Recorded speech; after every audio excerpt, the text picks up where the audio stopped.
Hello दोस्तों, स्वागत है आपका आज की कहानी में। आज हम बात करने वाले हैं 2007 में रिलीज़ हुई एक अमेरिकन हॉरर थ्रिलर मूवी के बारे में, जिसका नाम है टिम्बर फॉल्स। कहानी शुरू करने से पहले चैनल को सब्सक्राइब करें। बेस्ट मूवीज़ की कहानियाँ देखने के लिए बेल आइकन को प्रेस करना ना भूलें। मूवी शुरू होती है एक खतरनाक सीन से, जिसमें किसी ने एक कपल सारा और जेम्स को बंदी बनाकर एक कमरे में रखा था।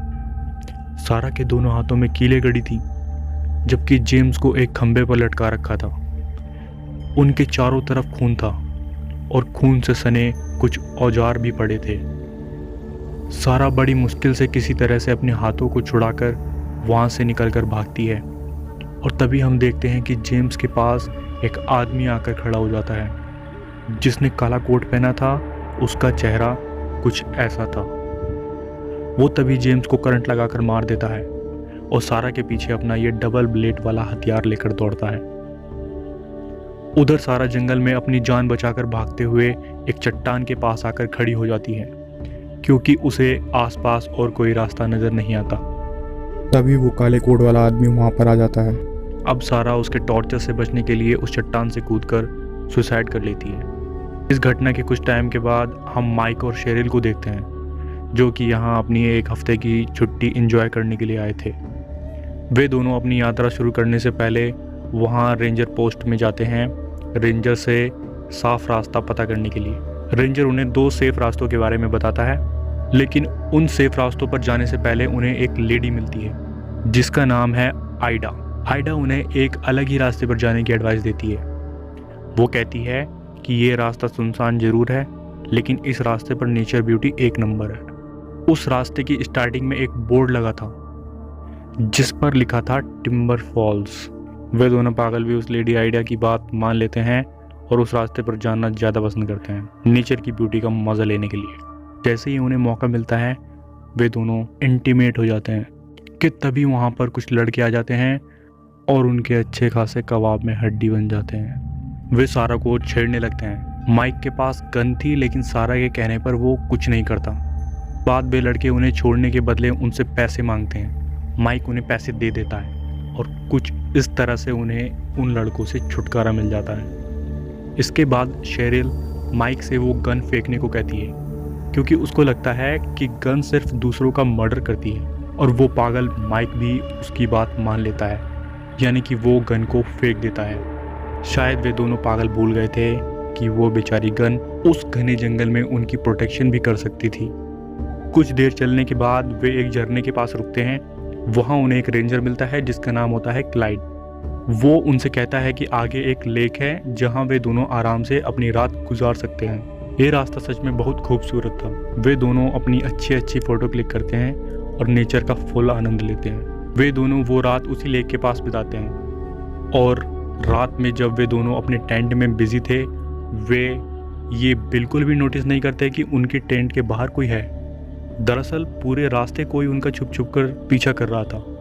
अगले दिन सुबह में जब माइक सो रहा था, उसी टाइम शेरिल अकेले ही लेक में नहाने के लिए चली जाती है, और जैसे ही वो नहाकर बाहर निकलती है, तभी उस पर कोई पीछे से हमला कर देता है। शेरिल की चीखने की आवाज़ सुनकर माइक की नींद टूट जाती है, लेकिन जैसे ही वो वहाँ पहुँचता है, तब तक कोई शेरिल को वहाँ से लेके निकल चुका था। तभी माइक शेरिल को ढूंढने के लिए निकल पड़ता है, और रास्ते में उसे वही लड़के मिलते हैं जिन्होंने उन्हें नेचर का आनंद लेते समय डिस्टर्ब किया था। माइक को उनमें से एक के हाथ में शेरिल की टॉवल दिखती है। ये देखकर माइक समझता है कि इन लोगों ने ही शेरिल को किडनैप किया है, क्योंकि ये उस टाइम भी शेरिल को गंदी नज़र से देख रहे थे। तभी माइक उन पर अटैक करता है और एक का सर फोड़ देता है, जबकि दूसरा भाग जाता है। लेकिन वो शेरिल के बारे में कुछ नहीं बता पाता, तो माइक उसे पीट कर वहीं पर बेहोश कर देता है। इसके बाद माइक शेरिल को ढूंढने के लिए जंगल में अकेले ही चला जाता है। तब गलती से माइक का पैर एक ट्रैप में फंस जाता है और उसका बहुत ज़्यादा खून निकलने लगता है, और वो तभी बेहोश होने ही वाला था कि तभी अचानक वहाँ पर आइडा आ जाती है, जिसने उन्हें ये रास्ता बताया था। आइडा उसे अपने घर पर लेके जाती है, उसका बहुत ख्याल रखती है, उसके जख्मों पर पट्टी भी बांध देती है, और जब माइक को होश आता है तो वो तुरंत उसे शेरिल को ढूंढने के लिए कहता है। तब आइडा माइक से कहती है कि मैंने रेडियो से रेंजर्स को कांटेक्ट करने की कोशिश की थी, लेकिन उधर से कोई भी रिप्लाई नहीं मिला। तभी माइक आइडा से बात करते करते नोटिस करता है कि आइडा उसे बार बार माइकल माइकल बोलकर बुला रही है, तब माइक को आइडा पर शक होता है क्योंकि माइकल केवल उसकी आईडी कार्ड पर ही लिखा था और उसकी दादी जी ही उसको ये नाम से बुलाती थी, जबकि उसने उसे अपना नाम केवल माइक ही बताया था। माइक समझ जाता है कि आइडा ने उनके टेंट में चोरी की है और शायद उसे शेरिल के बारे में भी कुछ ना कुछ जरूर पता है। माइक के ज़्यादा फोर्स करने पर आइडा ये एक्सेप्ट करती है कि वो बहुत टाइम से उनका पीछा कर रही थी और उसने ही उनके टेंट में चोरी की थी, लेकिन वो शेरिल के बारे में कुछ नहीं बताती। तभी माइक आइडा से अपने सामने रेडियो से रेंजर को कांटेक्ट करने को कहता है, लेकिन आइडा मना करने लगती है। तब माइक आइडा को थप्पड़ मारकर बेहोश कर देता है और उसके घर में शेरिल को ढूंढने लगता है और आइडा माइक को जिस रूम में जाने से रोक रही थी उसी रूम में वो चला जाता है। उसे वहाँ पर एक रेडियो मिलता है, लेकिन रेडियो में कोई कनेक्शन नहीं होता और ढूंढने पर उसे फ्लोर पर एक खुफिया रास्ता भी मिलता है जो किसी तहखाने का था। नीचे जाकर वो देखता है कि शेरिल वहीं पर बंधी हुई थी। माइक देखता है कि वहाँ पर तहखाने में चारों ओर मोमबत्तियाँ जल रही थी। उसे लगता है कि आइडा जरूर कोई बड़ा कांड करती है। वो जल्दी जल्दी शेरिल के हाथों में बंधी रस्सी को खोलने लगता है और तभी वहीं पर वही the man in black with जला हुआ फेस वहाँ पर आ जाता है और तब हमें पता चलता है कि इन महाशय का नाम डीकन है और ये आइडा के भाई हैं। माइक किसी तरह डीकन से फाइट करते हुए उसे रोक कर रखता है और शेरिल को वहाँ से भागने के लिए कहता है, लेकिन डीकन माइक को पीट कर बेहोश कर देता है और जंगल में शेरिल को पकड़ने के लिए भागता है। शेरिल को जंगल में भागते भागते वही रेंजर क्लाइड मिलता है जिसने उन्हें ये लेक का रास्ता बताया था। वो बेचारी शेरिल रेंजर क्लाइड से हेल्प मांगती है, लेकिन क्लाइड उसे थप्पड़ मारकर बेहोश कर देता है और हमें पता चलता है कि ये क्लाइड भी डीकन और आइडा से मिला हुआ है और ये क्लाइड आइडा का पति है। तभी डीकन वहाँ आ जाता है और शेरिल को पकड़कर वहाँ से ले जाता है और जब शेरिल को होश आता है तो उसे पता चलता है कि ये तो पूरी फैमिली पागल है। दरअसल इनका मानना है कि शादी से पहले माइक और शेरिल का इंटीमेट होना बहुत बड़ा पाप है, इसलिए वे दोनों इस पाप को दूर करने के लिए ज़बरदस्ती उन दोनों की शादी कराते हैं। और इसके बाद माइक और शेरिल को क्लाइड का एक बहुत ही ज़रूरी काम करना था। दरअसल आइडा अब माँ नहीं बन सकती है क्योंकि उसका हर बच्चा जन्म लेते ही मर जाता था। इसलिए इस पागल फैमिली ने डिसाइड किया था कि वे ऐसे यंग शादीशुदा कपल को पकड़ेंगे और उनसे अपने लिए एक बच्चा पैदा करवाएंगे। इससे पहले इन्होंने ही सारा और जेम्स को किडनैप किया था और उनके बात न मानने पर उन्हें जान से मार दिया था। इतना ही नहीं, इससे पहले भी इन पागलों ने कई सारे कपल्स को किडनैप किया था। बात न मानने पर उन्हें भी मारकर अपने घर में ही दफना दिया था।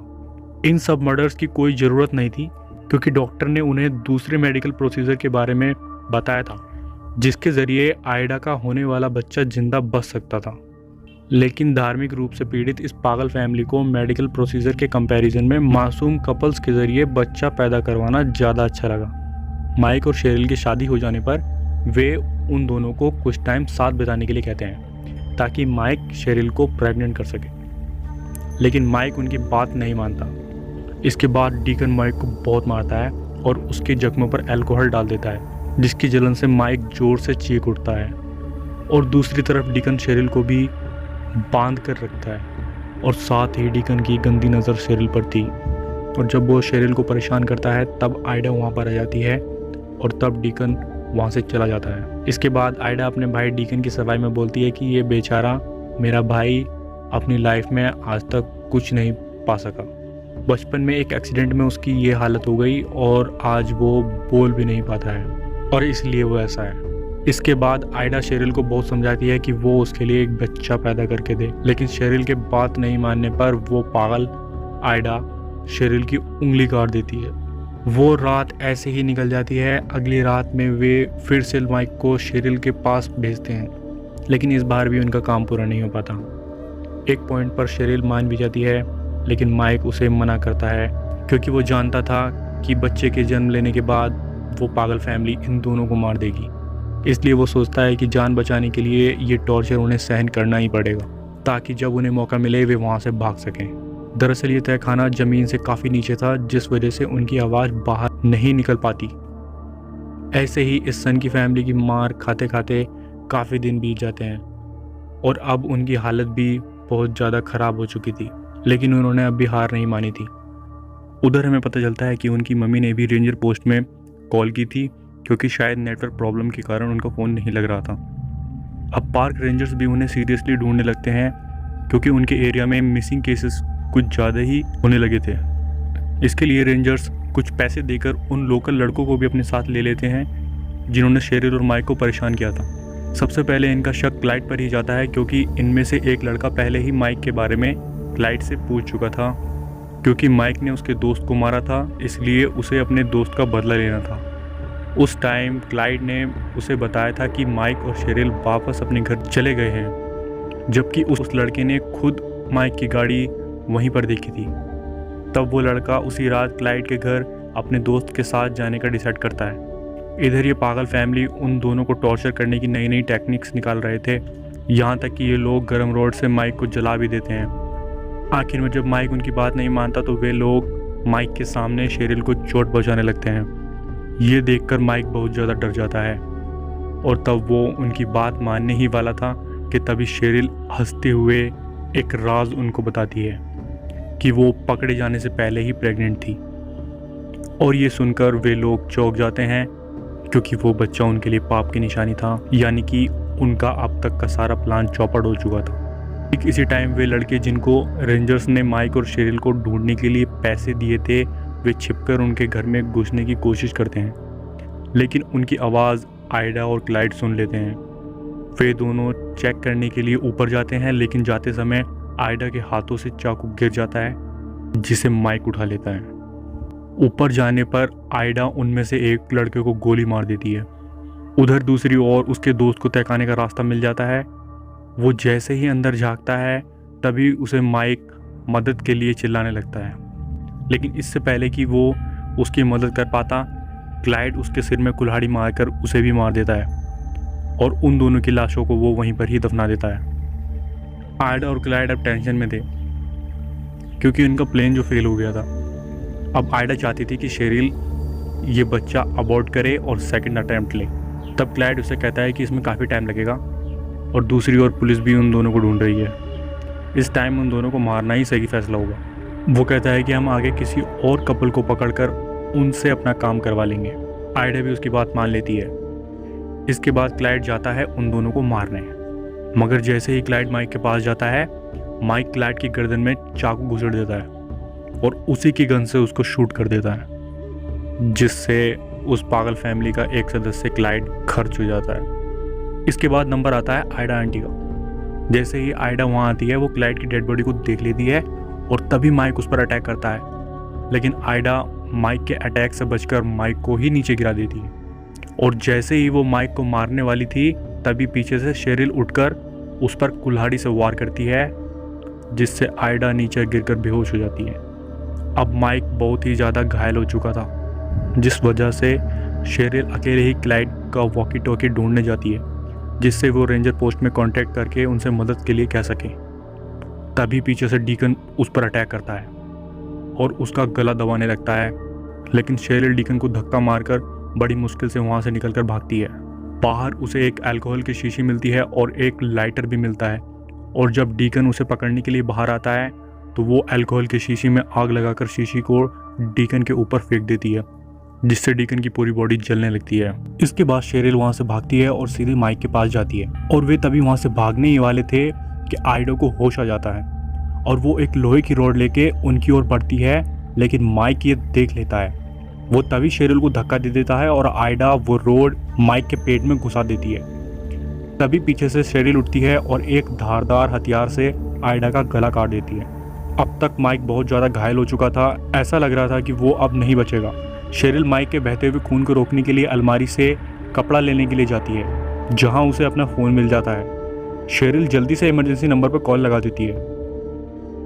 अब सीधे 1 साल बाद हम शेरिल को देखते हैं। अब उसके साथ उसका बेबी भी था और माइक भी वहीं पर था, यानी कि पुलिस ने माइक और शेरिल दोनों को वहाँ से सही सलामत निकाल लिया था, और अब माइक और शेरिल अपने बेबी के साथ खुशी से थे। इसके बाद वे दोनों उस रूम से चले जाते हैं, और तभी हमें उस रूम की खिड़की पर डीकन का यह डबल ब्लेड हथियार दिखाई देता है। शायद डीकन बच गया था और अब 1 साल बाद वो अपना बदला लेने के लिए आया था, और मूवी यहीं पर एंड हो जाती है। इसके बाद हमें और कुछ नहीं दिखाया जाता। इस कहानी का सेकंड पार्ट अभी तक नहीं बन पाया है। सो आप लोग क्या सोचते हैं कि माइक और उसकी फैमिली के साथ क्या हुआ होगा, नीचे कमेंट में ज़रूर बताएं। और चैनल को सब्सक्राइब कर लो ऐसी ही इंटरेस्टिंग मूवीज़ की कहानियाँ देखने के लिए। बेल आइकन को भी दबाना मत भूलना। और दोस्तों मिलते हैं एक नई कहानी के साथ एक नई वीडियो में, तब तक के लिए बाय।